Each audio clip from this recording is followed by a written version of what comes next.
Good afternoon and welcome to the Mattioli Woods PLC final results investor presentation. Throughout this recorded presentation, investors will be in listen-only mode. Questions are encouraged and can be submitted at any time by the Q&A tab situated in the right-hand corner of your screen. Just simply type in your questions and press send.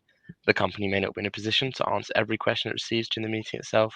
However, the company will review all questions submitted today and publish responses where it is appropriate to do so. Before we begin, I'd like to submit the following poll.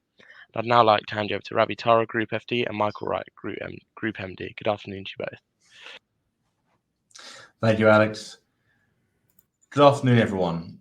We're delighted to present to you today with some results we're really proud of. We are clearly presenting at a time of great sadness following the passing of Her Majesty the Queen, and we are very mindful of the humanitarian cost of the continuing conflict in Ukraine. The latter very much affecting asset values and further driving up inflation.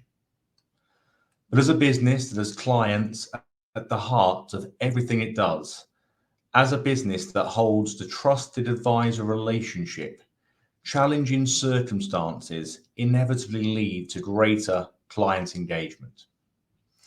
By caring for our clients in these circumstances, showing empathy and offering expert advice, our clients have in turn continued to support us by introducing their friends and family to the business.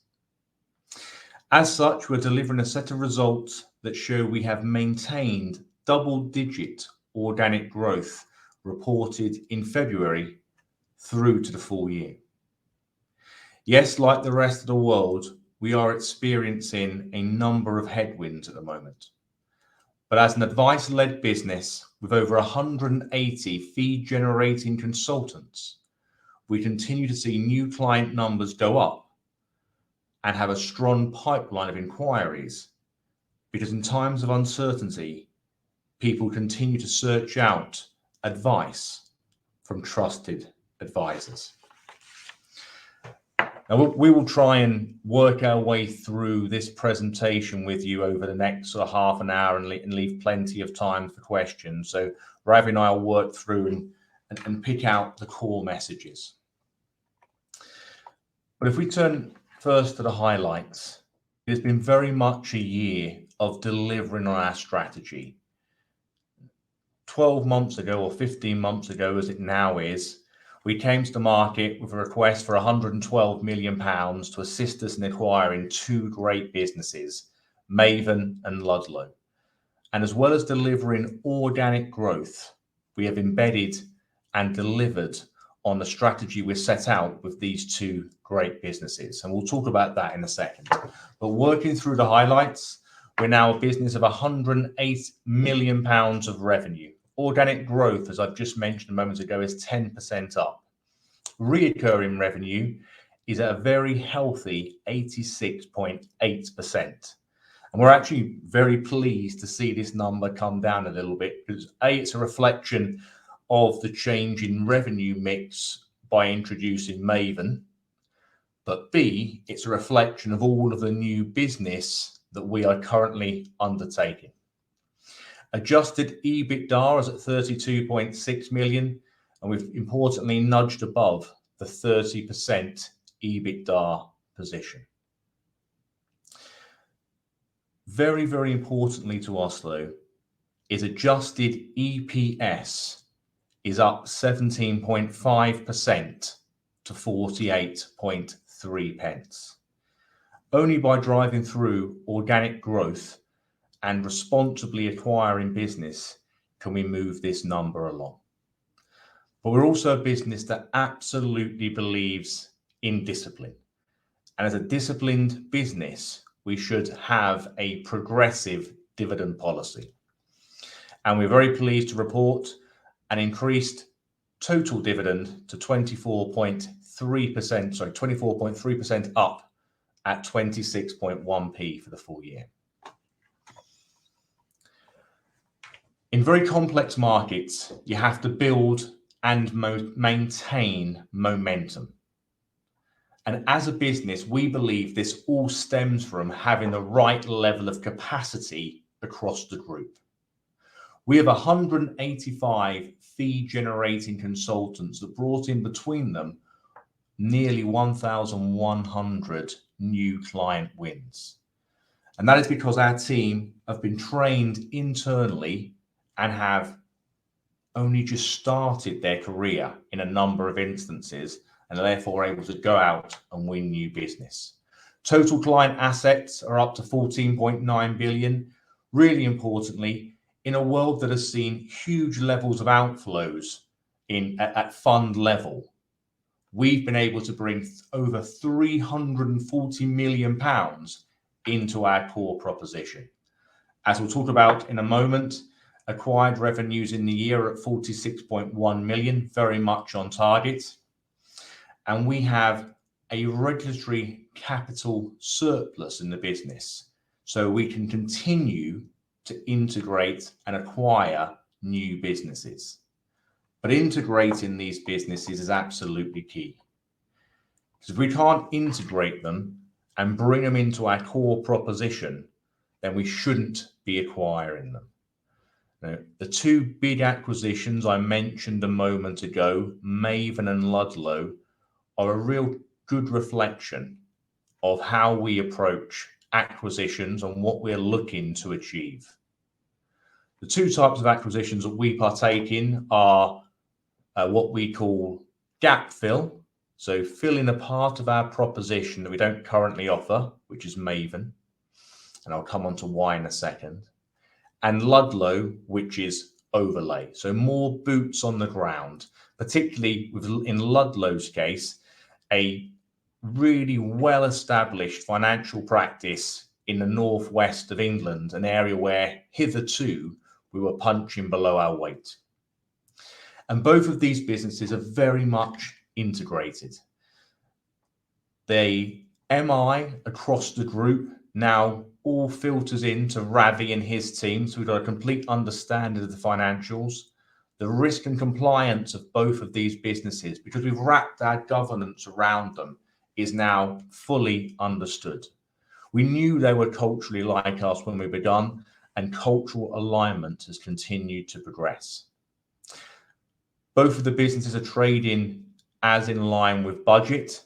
The only slight exception there being, well, Maven are very much ahead of budget, actually. The only slight exception from that is that the EBITDA of Ludlow is slightly behind where we're hoping to be, and that's for a very specific reason. In volatile markets, it's not culturally correct to make too many changes to a client's proposition. These need to be done, and we budgeted to do them at a very considered rate. But given how volatile the market is, we've elongated that further in terms of our expectation as we talk clients through the options. There is no pressure in MATTIOLI Woods to move on to a core proposition at outset.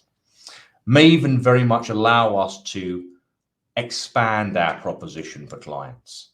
So in the current world, where there are so many restrictions on putting money into pensions or other tax-exempt vehicles, Maven offer us the opportunity to invest in venture capital trusts, offering 30% tax relief up front.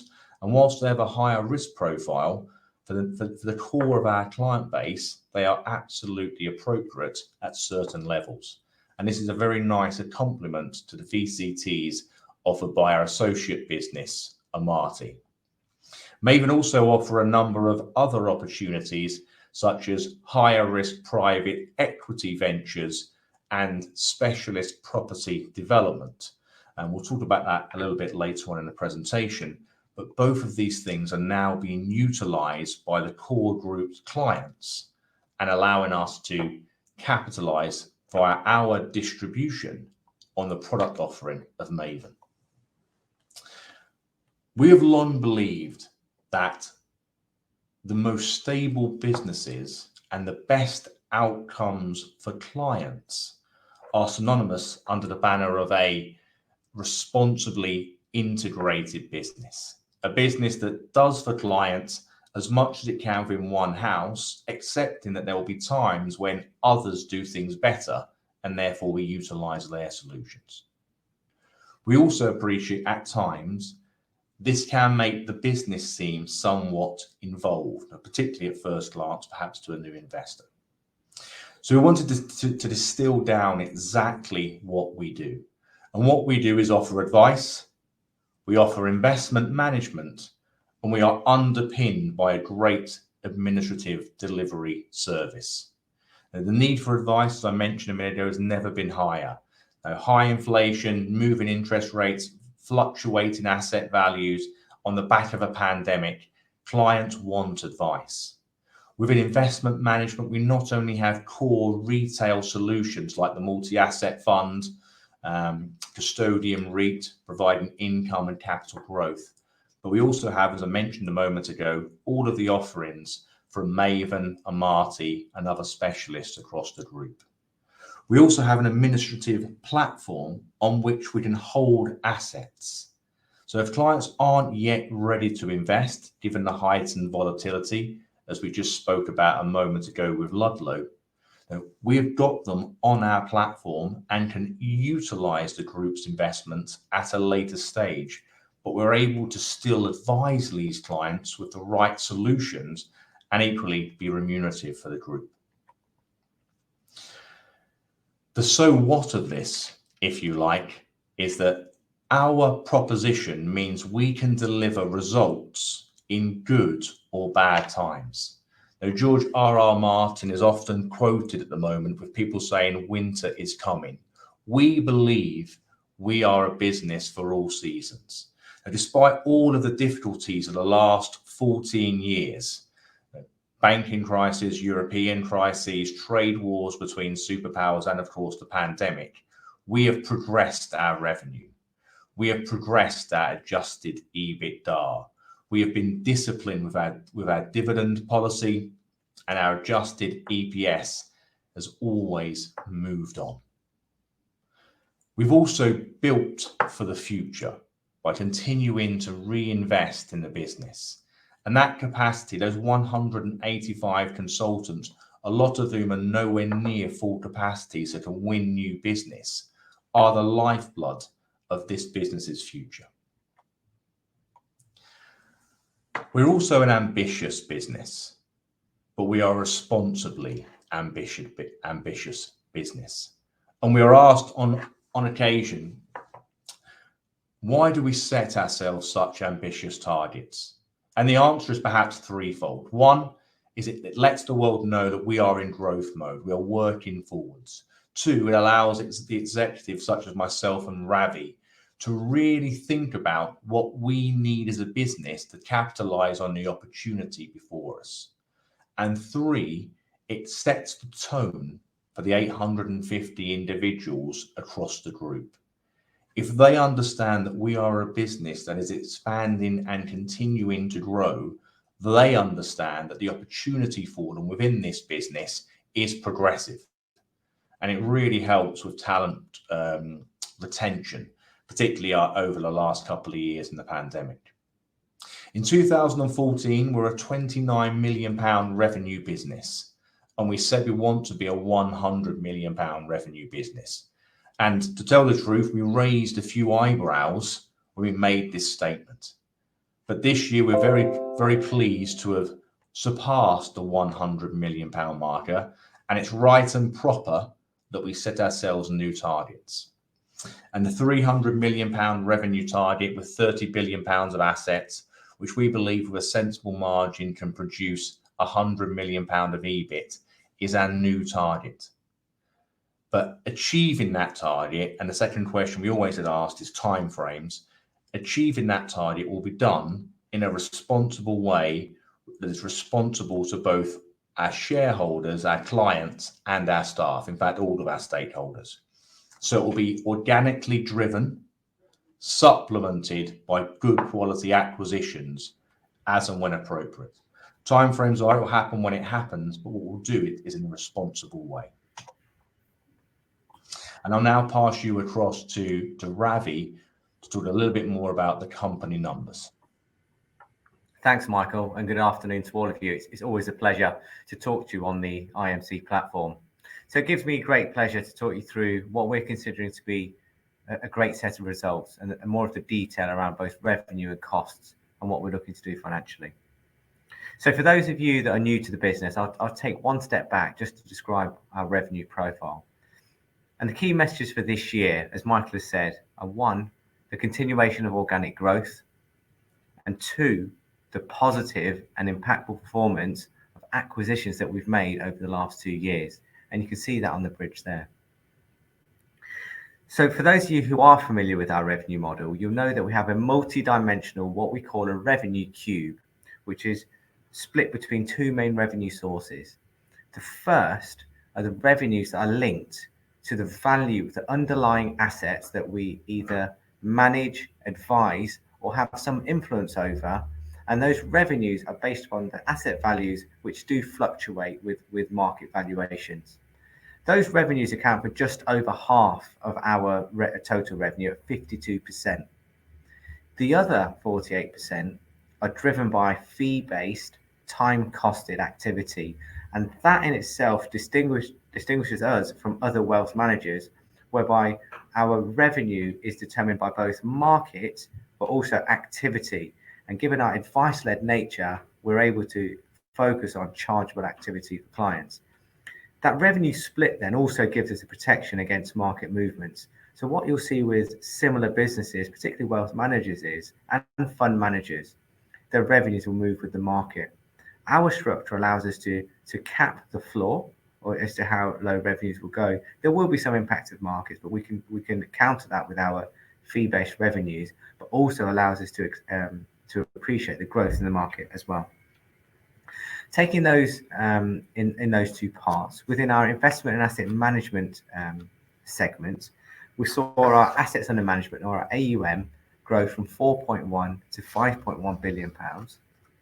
And within that, we saw over 340 million pounds worth of net inflows in the year, despite the market we had. In our time-costed advice business, the pensions consultancy and administration that you see there, we saw just under 1,100 new clients join the group. And when we talk about new business, we talk about new clients. Those clients that we now know that we didn't know yesterday. It's not those clients that we do more with, it's brand new clients. And that number of 1,100 was in itself 20% higher than the year before. So across all operating segments, we saw organic growth, and that combined to deliver the 10% organic growth that Michael referred to at the beginning. It's then right to look at the contribution of acquisitions, which was significant in the year. And you'll see that in the two pink blocks at the end of that waterfall. And combined, over the last 2 years, we've acquired 9 businesses, the largest 2 of which were in the current year with Maven and Ludlow that we've referred to already.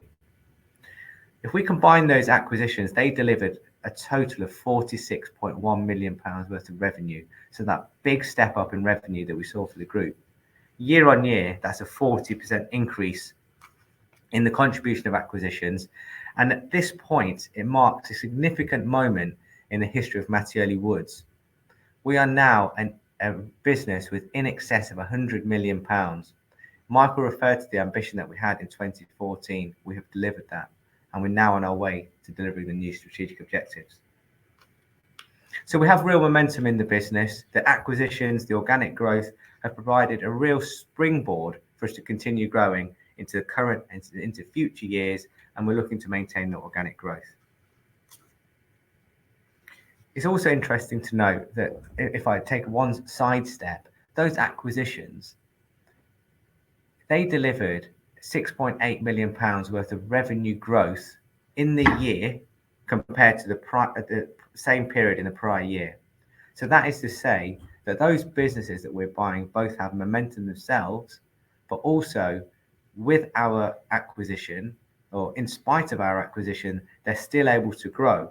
Or looking at it a different way, their growth is fueled by Mattioli Woods. If we take a brief look at earnings, earnings follows a similar pattern in terms of reflecting both the organic and the acquired growth. But within that, you'll also see a number of specific costs or investments that we've chosen to make into the business. And I'll come on to costs in a second. that we've chosen to make into the business to continue that level of training, development, investment for future growth, rather than thinking about the bottom line today. We are a business for the long term. Looking at margins, we delivered a margin of in excess of 30%, up year on year. That is driven by two factors.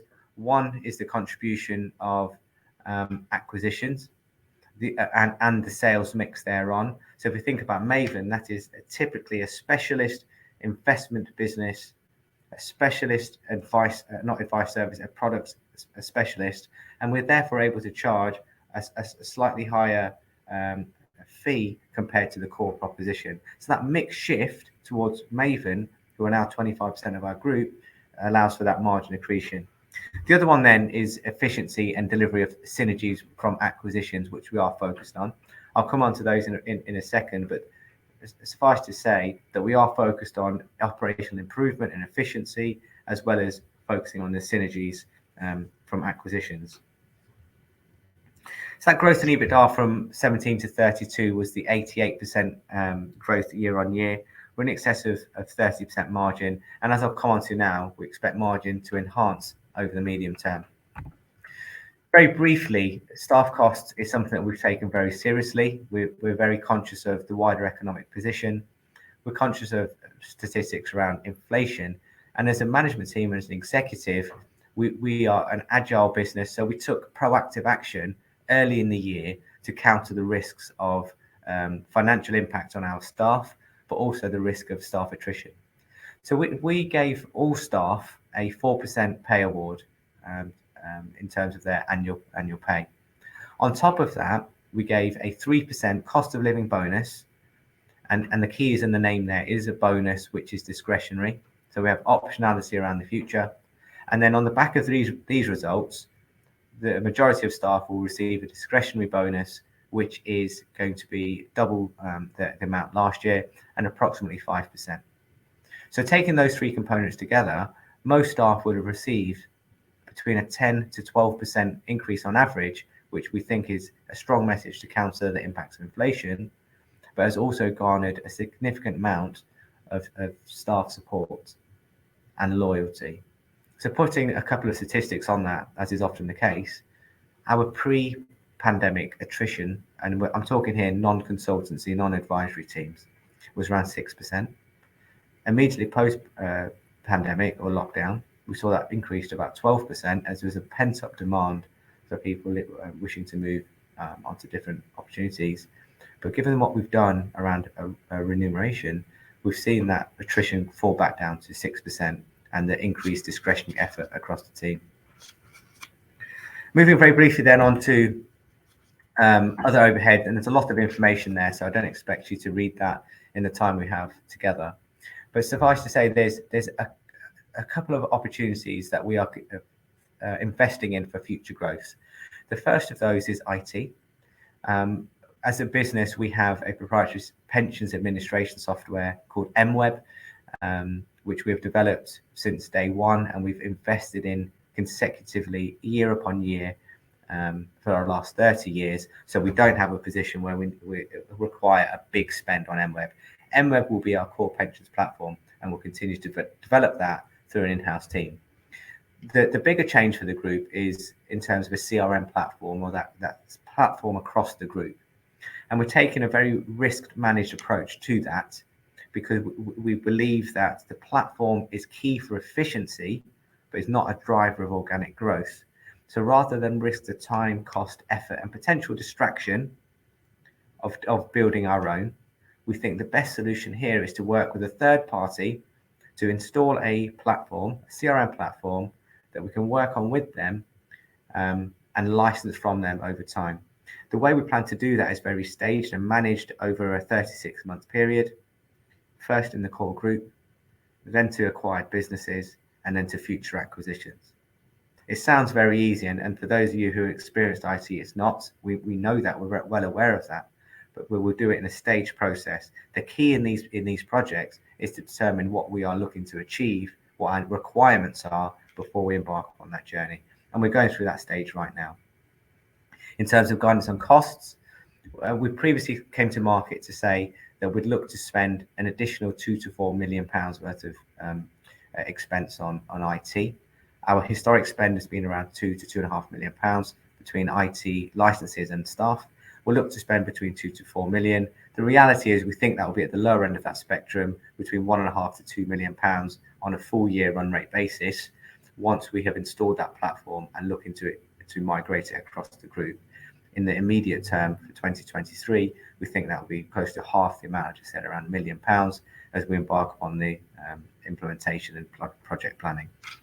The second, then, very briefly, is a continued investment in marketing as we look to promote the new business and build upon that 1,100 new clients that came in, and continue our direct to client marketing, those physical seminars and those online webinars that we'll continue to do with professional associates and for new clients.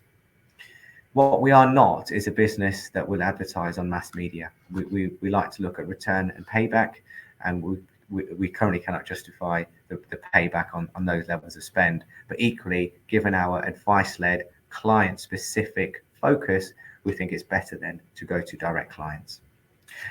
As a business, we enjoy very high cash conversion. In the year just gone, and we converted 111% of EBITDA into cash. We have a strong balance sheet with £54 million worth of cash and no debt. And given the organic growth, given the earnings per share enhancement that we saw to 48.3p, up 17%, that leads us to recommend an increased total dividend for the year of 26.1p, which in itself is a 24% increase on the prior year dividend. We are committed to a progressive dividend policy, and Michael used the word earlier about discipline. We are a disciplined business in that commitment. As for whether the increase will be as high every year, I suspect not, but we are committed to that progressive policy.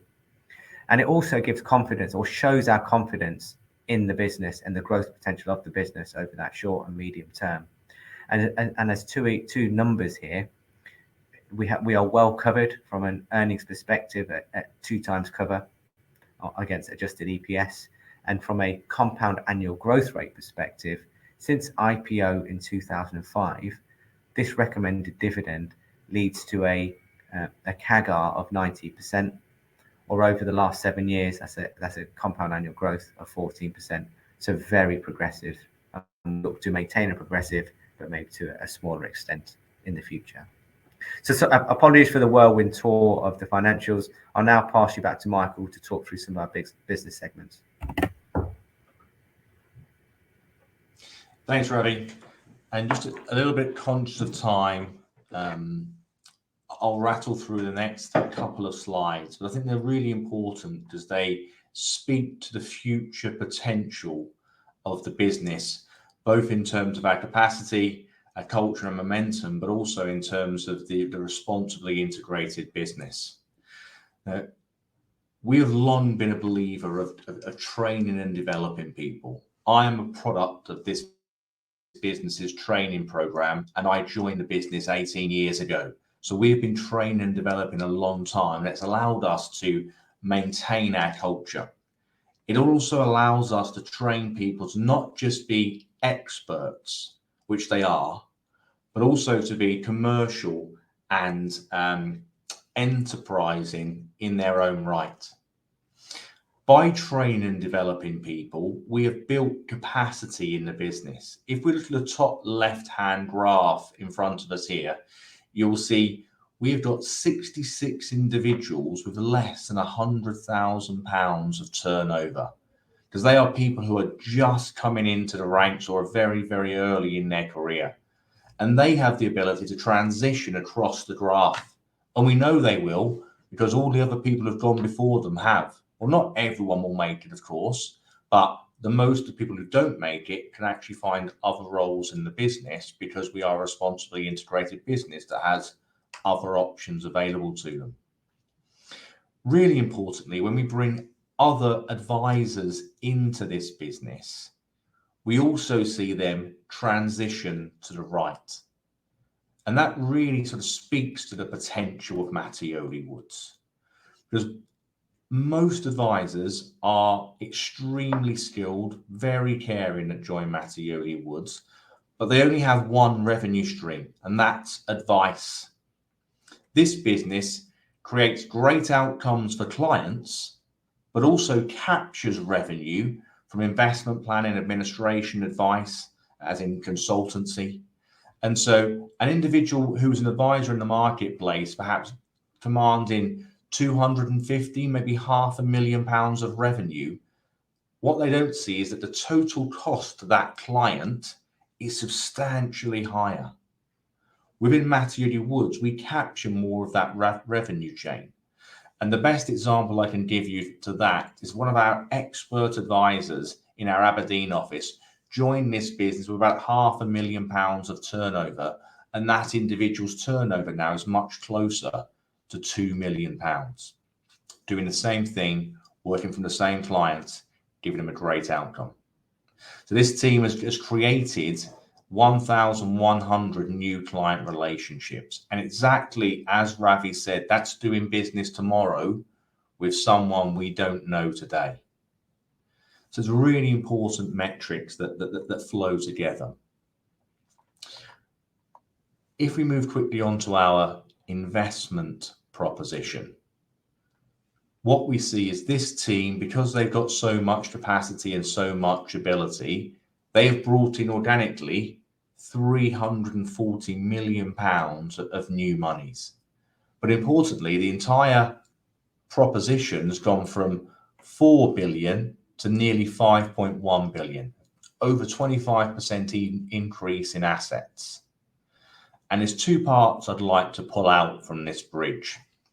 One, which I'll come on to a second, as I mentioned earlier, to talk about in a bit more detail, is Maven.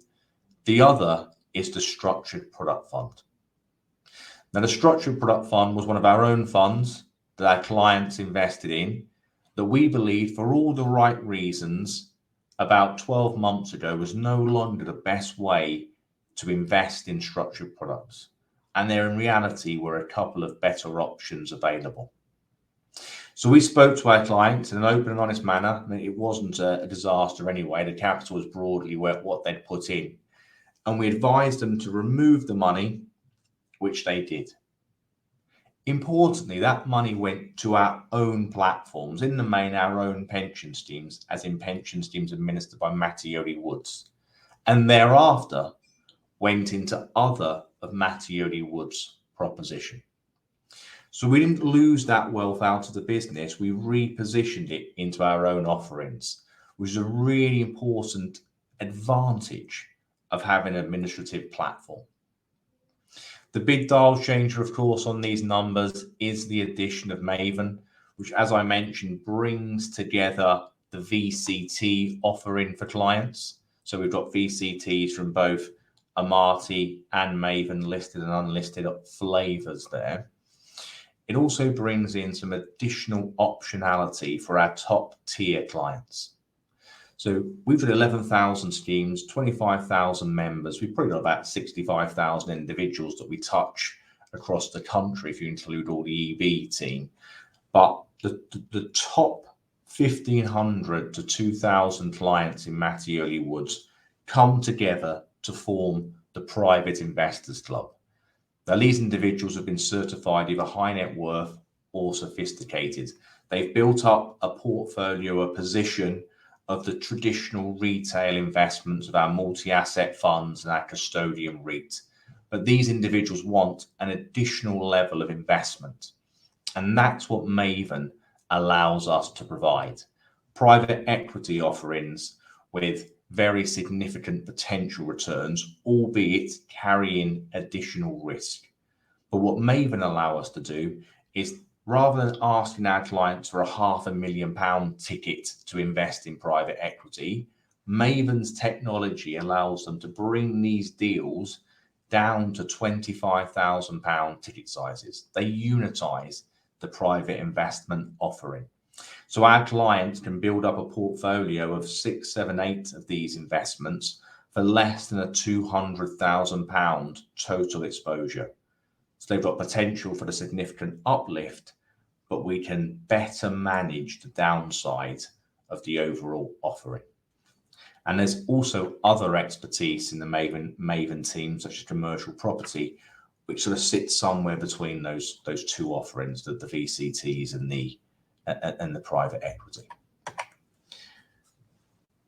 But if I can bring that all together into what we've sort of called our typical case study, but there isn't really a typical case study. I mean, when we were putting this slide together, there was an element of controversy to it, because whilst this is an illustration of an individual, questions are asked as to whether that is informative of the overall business. Is a single client an appropriate sample size?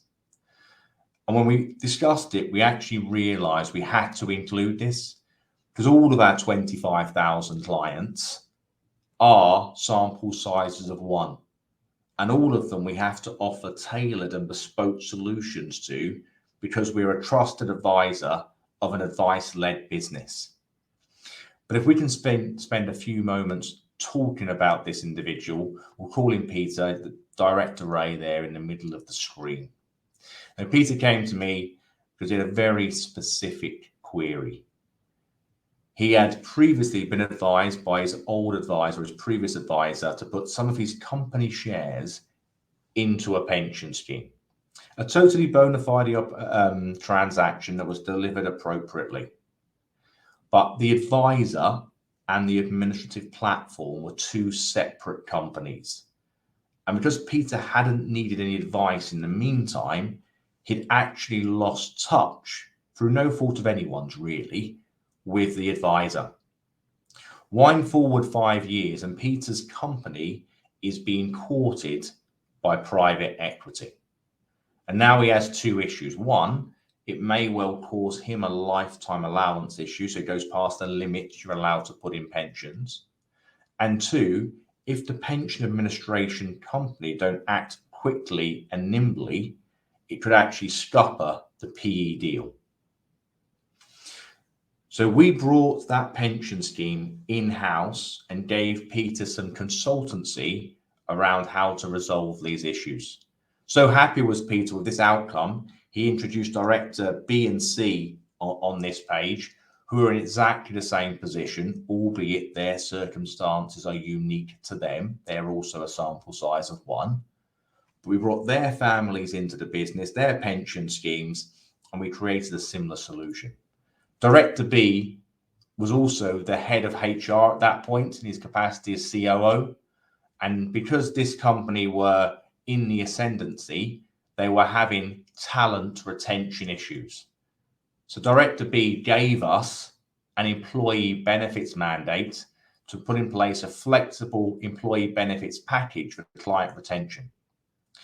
And what struck Ravi and I as we put this together was that up to this point in time, no other wealth manager would have won a single piece of business from these clients.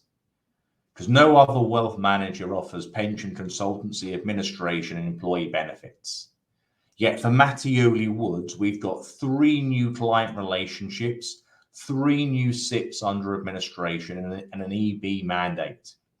So wind forward another 24 months, and Peter's company is sold. And there's a big capital event for these 3 directors. And now at this point, all of the wealth managers come to the table, as it's absolutely right and proper for them to do so. But because we were already in the trusted advisor spot, we won a mandate from each of these 3 individuals. And for Peter, as the largest shareholder in a very, very large capital event, that was a split mandate. But as a business that's advice-led, we are very, very happy with split mandates. And so we've continued on as the lead advisor in that relationship. Now, being responsible is about more than client relationships. It's about more than acting appropriately in the business. It's about all aspects of everything we touch. So I'll pass you back to Ravi now to talk a little bit about our ESG policy.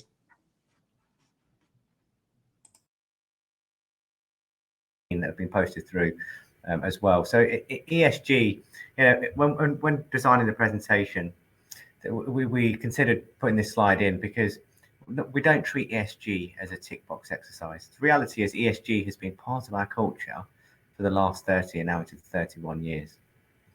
It's very easy to talk about the various components of ESG, and it's very easy in particular to talk about E only. But if we take each of those in turn, and I'll try and address some of the questions that have come through.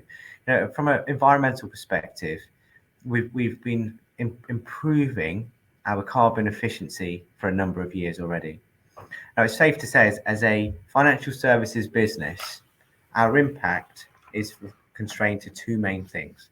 One, the office environment from which we operate, and secondly is the vehicle fleet that we utilize for advisors to go and see clients. Putting numbers or consistent numbers onto that to show the performance from an MSCI index, which looks at carbon emissions per $1 million of revenue.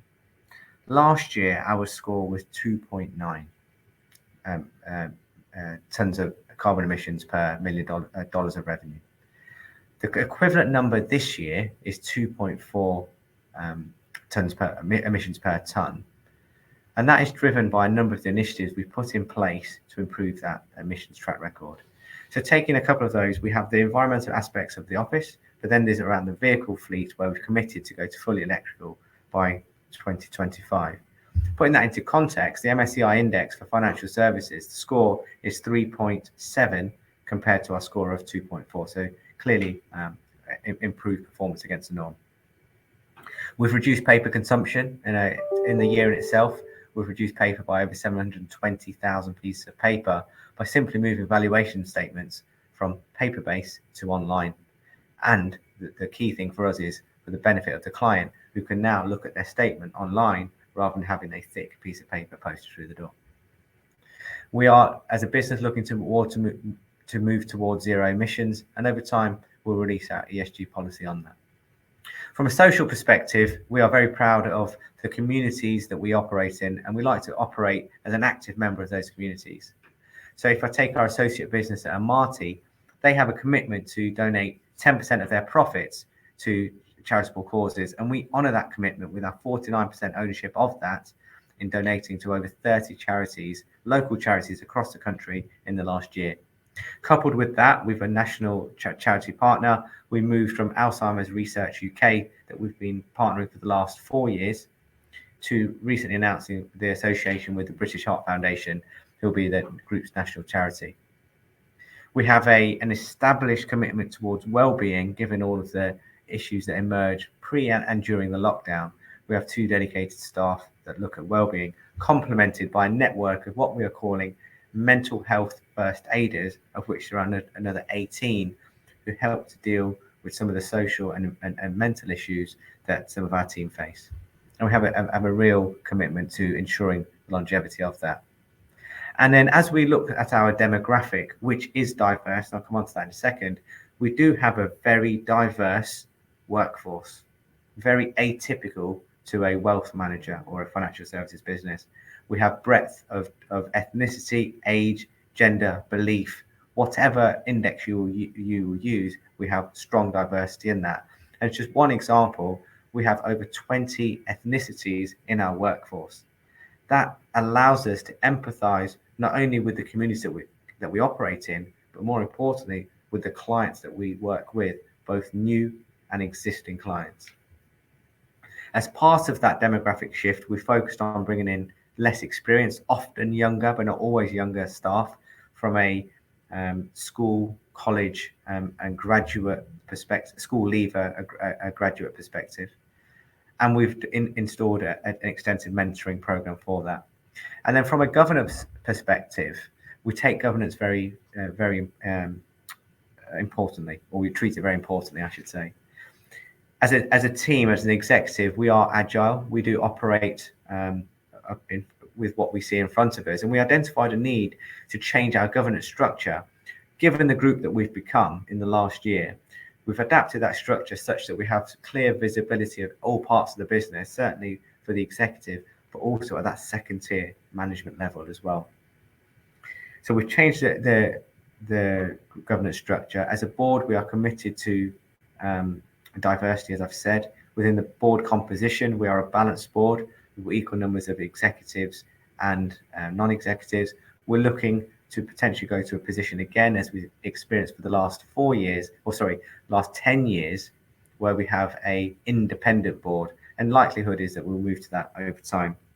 And then the key for us, if we look at that, is staff retention. As a couple of data points, pre-pandemic, the staff attrition rate was around 8%. We're now seeing that fall down to 6%. In terms of a commitment, I see one of the questions around shareholding and potential shareholdings. As a group, we're keen on staff shareholdings at different levels, and we offer a range of options for our staff. As a quantum, around 22% of our shares are held by staff. From an executive level, we are also committed and appreciate and want investment from seniors in the business. And whilst we haven't disclosed it, we are working on a plan around minimum commitment levels from senior executives to invest in the business and for certain durations of hold that we need to have. That will be a 2-year plan to get to those levels of minimum investment, but we are committed to doing that. And also for the core staff base, we offer a share incentive plan, effectively a buy one and be given an extra share to ensure that commitment to the longevity of the business and also to sharing the success of the business. So it might make sense, Michael, if I pass to you just to do a summary, and then we move into the questions. Yeah, absolutely. Thanks, Ravi. I think from our perspective, the real strength of this business is that we've got, I'll try and answer a few questions we go through here, is we've got capacity to build for the future. But we're certainly not complacent about how challenging the market could be for the next 12 or 24 months. But we feel the integrated and responsibly integrated approach we've adopted will allow us to capitalize on the client need for advice. Now, turning to the acquisitions question, the question was, what's the pipeline like, and are we finding it more difficult to source opportunities? I think actually sourcing opportunities is not a challenge. We've got a fairly healthy pipeline. We've got some firepower in the tin in terms of regulatory surplus. The issue is that in some parts of the market, price is getting a little bit hot. So if we look at acquisitions in terms of, very, very simply, large, medium, or small, I mean, large is what it is. It happens or it doesn't. No, businesses have those conversations or they don't. You target the medium or the smaller acquisitions. And the medium market, so the Ludlow size, the Hurley size, are a bit hot. We're still very much in that market, and we actually do win some of those mandates as the underbidder, such as our cultural strength. And it really is a culture-first policy we approach dividend acquisitions with. But secondly, where we've got a real advantage, because we've got capacity within the business, we can actually acquire the smaller books of IFAs that are looking to retire. Now, a lot of the consolidators, they don't have capacity. So if the IFAs join them, they have to continue working for 2, 3, 4, 5 years and slowly transition out. We have the ability to help clients move their clients onto new advisors, to help IFAs move their clients onto new advisors. But if you're going to do that, you've got to be sure of the culture. So this blend of capacity and culture gives us a real advantage there. And I think now the next question is, why is delivering such great results not reflected in the share price? And I think the share price is affected by both macro and microeconomics. I mean, the AIM market in of itself is really struggling. Probably in some instances, we are such a safe share that we are getting traded a little bit more than other shares, which is pushing our share price down a little bit. Equally, from our perspective, it's all about the long-term future of the business.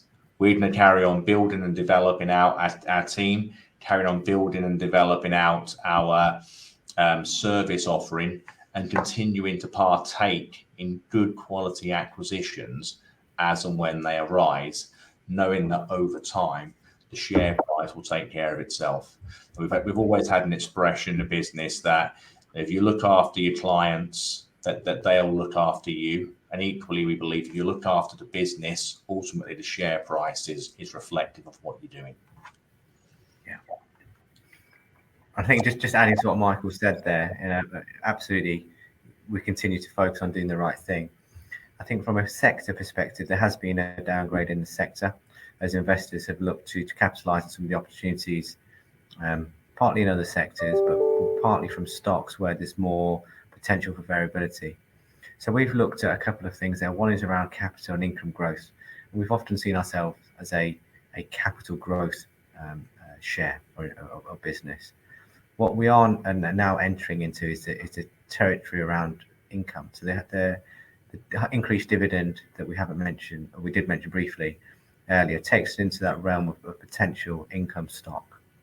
Now, we're not focused on being an income stock. We are focused on the growth. But where we can, we'll return some of that value back to investors and shareholders. What we've seen as a result of that is that the share price has moved up. We also think that the simplicity or simplifying the message around what we are as a business will allow throughput to key drivers of that business, of our business. So what we are expecting to see is an increase over time. We are outperforming some of our peer sets where there has been limited organic growth as the key thing, but equally where they've spent high amounts of money on technology. Now, technology is important to us, but what we are very keen on is that technology is an enabler for growth rather than growth in itself. The key feature for us around technology is that it enables increased efficiency within the group to reduce future cost increases, internal cost increases, to allow more efficiency for our administrators. But then that allows us to mitigate a couple of things. One is impacts that we may see in salary. So we have flex in our cost base when we're looking at technology. The more efficient we can make ourselves, the better for that. And secondly, then, is the integration of acquisitions.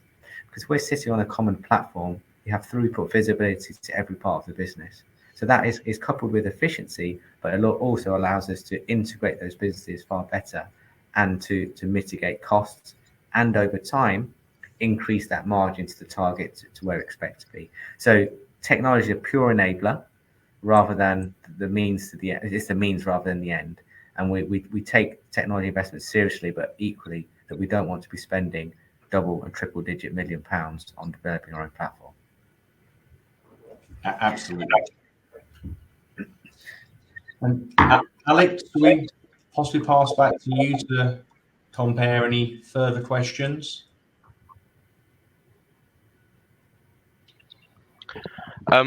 Michael, Ravi, the Q&A tab's on the right-hand side. I know you've dealt with a few questions there. I don't know if there's anything else that you might want to address. Yeah.